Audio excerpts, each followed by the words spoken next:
जहां उत्तर प्रदेश सरकार के 8 साल पूरे होने पर एक तरफ सभी मंत्रीगण और मुख्यमंत्री खुद सरकार का महिमा मंडल कर रहे हैं, वहीं दूसरी तरफ समाजवादी पार्टी इस पर जमकर हमलावर हो रही है। इस पर हमारे साथ बात करने के लिए मौजूद हैं उत्तर प्रदेश सरकार में मंत्री योगेंद्र उपाध्याय जी। बहुत बहुत धन्यवाद आज तक से बात करने के लिए। 8 साल पूरे हो गए हैं, सरकार तो इसमें अपनी जो उपलब्धियां हैं उसे गिनाने का काम कर रहे हैं। आप भी आज यहाँ पर आए हैं, प्रभारी मंत्री हैं आके, लेकिन समाजवादी पार्टी जो है वो उसको लेकर लगातार आक्रामक हो रही है। वो कह रहे हैं कि कुछ नहीं हुआ 8 साल में, सिर्फ बर्बादी हो रही है, तो 8 साल का जश्न क्यों मनाना। देखिए, इसमें कोई शक नहीं, देश की जनता नहीं विदेशों तक के लोग मानते हैं कि पिछले 8 वर्ष ऐसे हुए हैं उत्तर प्रदेश के जिसने उसे उत्तम प्रदेश की श्रेणी में लाके खड़ा कर दिया है। बल्कि चर्चा तो यहाँ तक की है कि ऑस्ट्रेलिया का प्रधानमंत्री कहते हैं कि उनके देश को भी अगर कोई योगी मिल जाता तो वहाँ भी सुख और शांति आ जाती। तो ये एक बहुत बड़ा प्रमाण है योगी जी की लोकप्रियता का और उनके कुशल प्रशासक होने की क्षमता का। उत्तर प्रदेश में भी कानून व्यवस्था जिस हिसाब से चाक चौबंद हुई है वो एक प्रशंसनीय है और अन्य प्रदेशों के लिए अनुकरणीय है। इसी प्रकार सुशासन और जनता की सुविधाओं के लिए कार्यक्रम और योजनाएं, जहाँ तक सवाल अखिलेश यादव जी का है या अन्य लोगों का है जो विपक्ष में है, वो आलोचना तो करेंगे ही, क्योंकि योगी जी की और मोदी जी की सरकार यानी डबल इंजन की सरकार ने उनकी राजनीतिक ज़मीनें हिला दी हैं।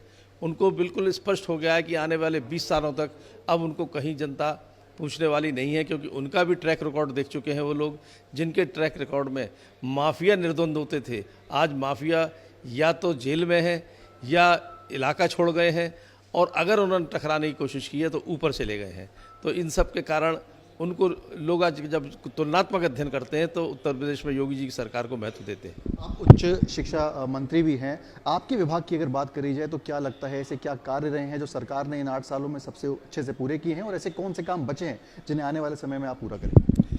उत्तर प्रदेश का मैं ये बात करूँ शिक्षा का, बड़ा दुर्भाग्य था इस प्रदेश का कि 8 साल पहले वो सरकारें थीं जो ये कहकर सत्तासीन हुई थी कि युवाओं को, छात्रों को कि हम आपको नकल का अधिकार देंगे कि आप हमें वोट दीजिए, और सत्तासीन हुई भी।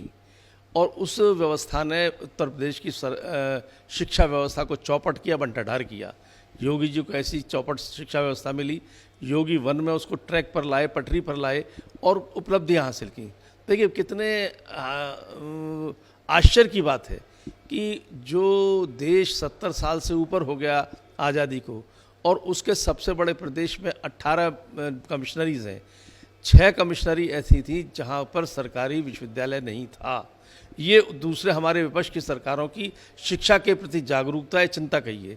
योगी जी ने आते ही इसको अहद लिया, संकल्प लिया कि हम सभी विश्वविद्यालय, सभी कमिश्नरियों को सरकारी विश्वविद्यालय युक्त करेंगे।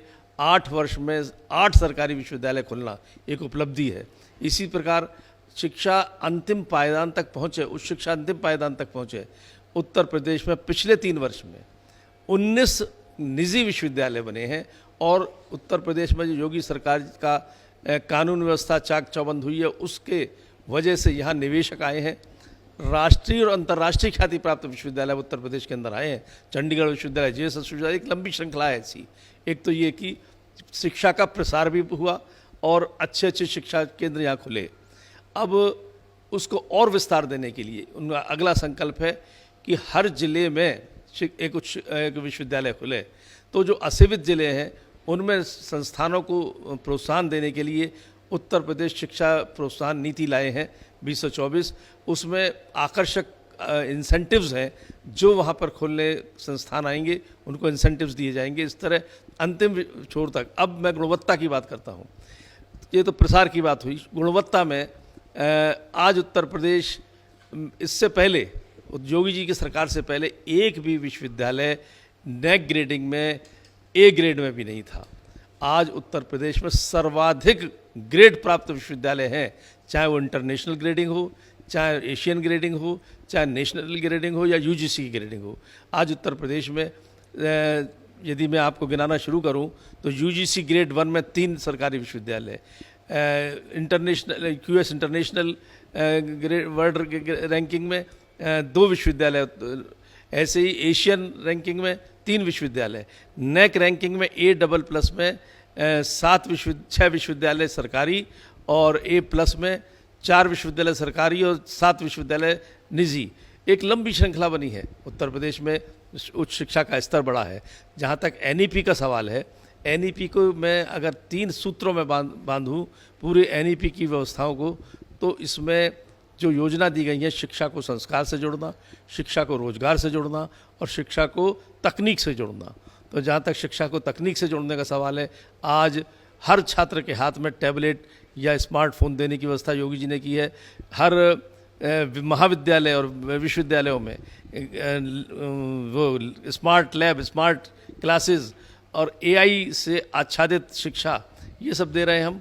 तो उत्तर प्रदेश में तो इस समय शिक्षा में, अब आंध्र प्रदेश जैसे लोग अभी उत्तर प्रदेश में आए थे, वो देख रहे हैं कि उत्तर प्रदेश की शिक्षा कैसे आगे बढ़ी। तो शिक्षा में तो आपने गिना दिया। एक आखिरी सवाल मैं आपसे राजनीति के ऊपर लूंगा, क्योंकि राजनीति जमकर हो रही है। समाजवादी पार्टी के जो प्रवक्ता हैं, उनका ये बयान आया है कि जो पिक्चर दिखाई जा रही है छावा, जिसको लेकर भारतीय जनता पार्टी ने कहा है कि हमारा इतिहास हमें पता होना चाहिए और खासकर जब वो गौरवपूर्ण हो, उसमें उन्होंने बोला है कि 3rd क्लास फिल्म है छावा, और अगर चाहती है भारतीय जनता पार्टी तो परशुराम पर मूवी दिखा सकती है, क्योंकि परशुराम ने कई तरह क्षत्रिय हैं उनका वध किया था। तो क्या भारतीय जनता पार्टी उस पर भी मूवी बनाएगी? इस पर क्या कहेगी? ये उनका अल्प ज्ञान का प्रतीक है। क्षत्रियों का वध किया था, उस परशुराम जी ने क्षत्रियों का वध नहीं किया था।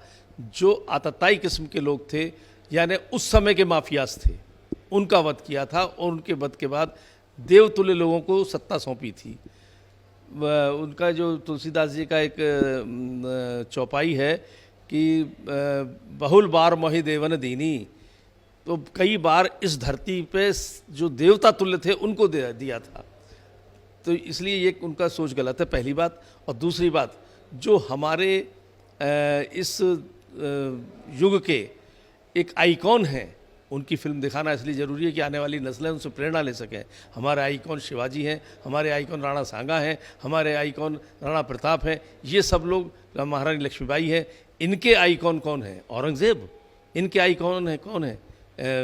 शाहजहाँ। मैं पूछना चाहता हूँ, जिस औरंगज़ेब ने अपने बड़े भाई का सिर काट कर और पेश किया था अपने पिता के सामने, उससे ऐसा क्रूर को महिमा मंडित करना ये लोग करते हैं।